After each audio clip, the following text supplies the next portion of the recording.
अस्सलामु अलैकुम वरहमतुल्लाहि वबरकातुहू। ये कहावत आप लोगों ने ज़रूर सुनी होगी और हकीकत भी है कि अकेले माँ बाप 5-6 बच्चों को पाल लेते हैं, लेकिन जब यही माँ बाप बुढ़ापे को पहुँचते हैं तो 5-6 बच्चे मिलकर 2 वक्त की रोटी भी बूढ़े माँ बाप को नहीं खिला पाते हैं। जवानी में माँ बाप को बोझ समझा जाता है और जब औलाद की शादी हो जाती है तो फिर तो माँ बाप के मरने की उम्मीद रखी जाती है और कब ये दुनिया से जाएं और इनकी जायदाद पर हम कब्ज़ा करें। आज ये घर घर की कहानी है। माँ बाप बोझ नहीं होते। माँ बाप आपकी ज़िंदगी में जो है ना, उनकी दुआएं, उनकी मोहब्बत ढाल का काम करती है, मुसीबतों से बचाती है। हर औलाद भी ऐसी नहीं होती। बहुत सारी औलादें आजकल भी ऐसी हैं जो अपने माँ बाप से बड़ी मोहब्बत रखती हैं। एक ख़बर सोशल मीडिया पर जब मैंने पढ़ी तो सोचा कि आप लोगों से ये ख़बर शेयर करूं। ख़बर क्या है कि आजकल जहां माँ बाप को बोझ समझा जाता है और माँ बाप के मरने का इंतज़ार इसलिए किया जाता है ताकि माँ बाप के पास जो जायदाद है वो हम हड़प सकें। 2 वक्त की रोटी भी माँ बाप को देना 5-6 बच्चों के लिए मुश्किल हो गई है और अपने बच्चों को हज़ारों रुपए के तोहफ़े दिए जाते हैं, बीवी को हज़ारों रुपए के तोहफ़े दिए जाते हैं। मैं कोई इससे मना नहीं कर रहा हूँ कि आप बीवी बच्चों पे ख़र्च ना करो, लेकिन माँ बाप को बोझ समझो, ये बहुत गलत बात है। ख़बर क्या है, देखो आजकल भी ऐसी औलाद है, आजकल भी ऐसी औलाद है जो अपने माँ बाप से टूट कर मोहब्बत रखती है। तमिलनाडु के एक कारोबारी हैं अमीरुद्दीन। देखो पूरी ख़बर। इन्होंने क्या किया, ये अपनी माँ से बड़ी मोहब्बत रखते थे और जब इनकी माँ इस दुनिया से चली गई तो ये सदमा बर्दाश्त नहीं कर पाए, क्योंकि ये अपनी माँ से बहुत मोहब्बत रखते थे। जब इनकी माँ इस दुनिया से गई तो इनको यकीन नहीं आता था कि मेरी माँ दुनिया से जा चुकी है और इनको ऐसा लगता था कि मेरी माँ मेरे साथ है। ये बहरहाल अपनी माँ की याद में बहुत सैड रहते थे और अपनी माँ को याद रखते थे।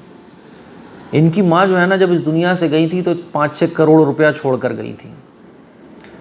तो इन्होंने अपने भाइयों और बहनों से मशवरा किया कि ये 5-6 करोड़ रुपए का क्या करना चाहिए, तो सभी ने लेने से इनकार कर दिया। हैरानी की बात है ना, आजकल तो हम माँ बाप के जाने पर लड़ाइयाँ लड़ते हैं कि ये जायदाद मेरी है, मेरा हक़ है। कितने ऐसे केसेस रोज़ाना सुनने को मिलते हैं, लेकिन माशाल्लाह इनके भाइयों ने, बहनों ने मना कर दिया कि हमें नहीं चाहिए। तो फिर इन्होंने कहा कि मैं अपनी माँ को आम कब्रिस्तान में दफन करना नहीं चाहता, बल्कि जो मेरी ख़ास ज़मीन है उस पर मैं अपनी माँ को दफन करना चाहता हूँ। बहरहाल सब ने इजाज़त दे दी तो इन्होंने अपनी माँ को जो है ना, अपनी ज़मीन पर दफन किया। सोचो ज़रा, इस दर्जे की माँ से मोहब्बत। और फिर इन्होंने 5-6 करोड़ रुपए की लागत से ताजमहल जैसी एक इमारत बनवाई माँ की याद में। अब ये कितना सही है कितना गलत है वो एक अलग टॉपिक है, लेकिन माँ बाप से मोहब्बत का इजहार, जबकि इतनी मोहब्बत माँ से, जबकि माँ ने 4-5 करोड़ रुपए छोड़े हों। हमारे यहाँ तो मर्डर हो जाते हैं इतनी इतनी सी बातों पर कि 1 करोड़ मैं लूँगा, नहीं 2 करोड़ तू लेगा, या 3 करोड़ मैं लूँगा। हर आदमी, हर बच्चा ये चाहता है, हर औलाद ये चाहती है ज़्यादा से ज़्यादा मुझे मिले। और माँ बाप अगर मरने वाले हो ना तो मरने से पहले उनके फिंगरप्रिंट लगाए जाते हैं। ऐसी कितनी सारी वीडियोज़ हैं। लेकिन यहाँ माँ ने छोड़े हैं 5-6 करोड़ रुपए, लेकिन कोई औलाद लेने को तैयार नहीं कि नहीं माँ के नाम पर ईसाले सवाब कर दो। फिर अमीरुद्दीन शेख ने माँ की याद में ताजमहल जैसी इमारत बनवाई। और ये इन्होंने क्यों बनवाई? ताकि दुनिया वाले अपनी माँ से और माँ बाप की इज़्ज़त और कदर करना सीखें। फिर इन्होंने इसी इमारत में, और ये इमारत तकरीबन 1.5-2 साल में बनकर तैयार हुई, 200 मज़दूरों ने काम किया। और इसी इमारत में इबादत करने के लिए एक मस्जिद, बच्चों की तालीम के लिए भी एक हिस्सा है। और इस तरह से इन्होंने अपनी माँ से मोहब्बत का इजहार किया। देखो आप पूरी ख़बर मैं स्क्रीन पे लगा रहा हूँ, आप पढ़ सकते हैं।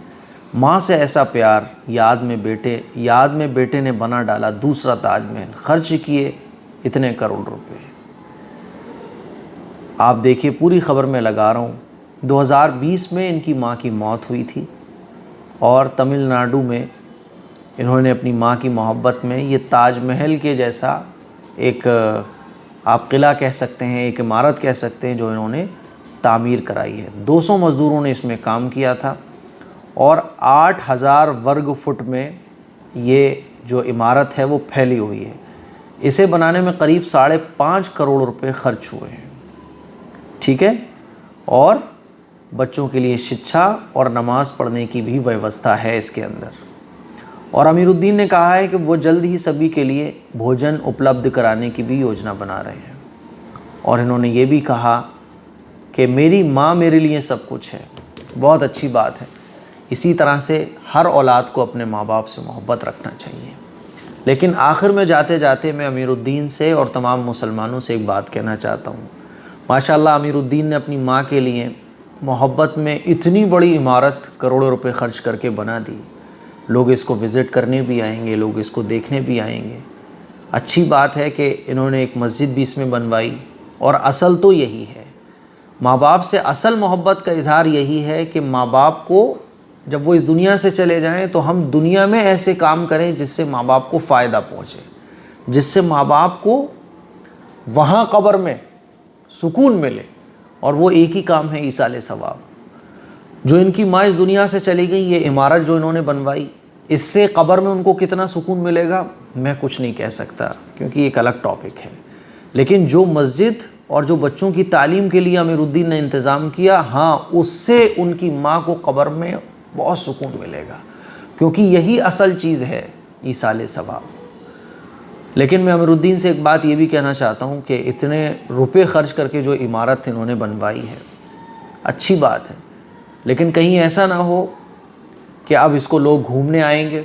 और आप जानते हो कि जहाँ घूमने के लिए लोग आते हैं तो फिर वहाँ लड़के और लड़कियों का आना शुरू होता है, बॉयफ्रेंड गर्लफ्रेंड का आना शुरू होता है। और फिर इस इमारत में कहीं ऐसा ना हो कि गलत सलत काम शुरू हो जाए, इसीलिए इसका बड़ा ख्याल रखा जाए।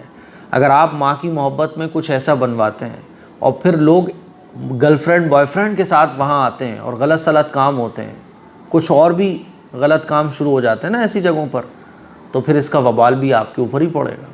इसीलिए इन चीज़ों का बड़ा ख्याल रखना चाहिए। वैसे तो एक मुसलमान के लिए रसूलुल्लाह सल्लल्लाहु अलैहि वसल्लम की अहादीस मोटिवेशन देने के लिए काफ़ी होती है, लेकिन चूँकि सोशल मीडिया पर आधी दुनिया बैठी हुई है तो मैंने सोचा कि इस ख़बर पर आप लोगों को कुछ बताया जाए। ये चीज़ अच्छी है, लेकिन अगर कब्र में जो हमारा अपना जा चुका है उसको कोई फ़ायदा मिल सकता हो तो बहुत अच्छी है। बहरहाल मुझे दीजिएगा इजाज़त। अस्सलामु अलैकुम वरहमतुल्लाहि वबरकातुहू।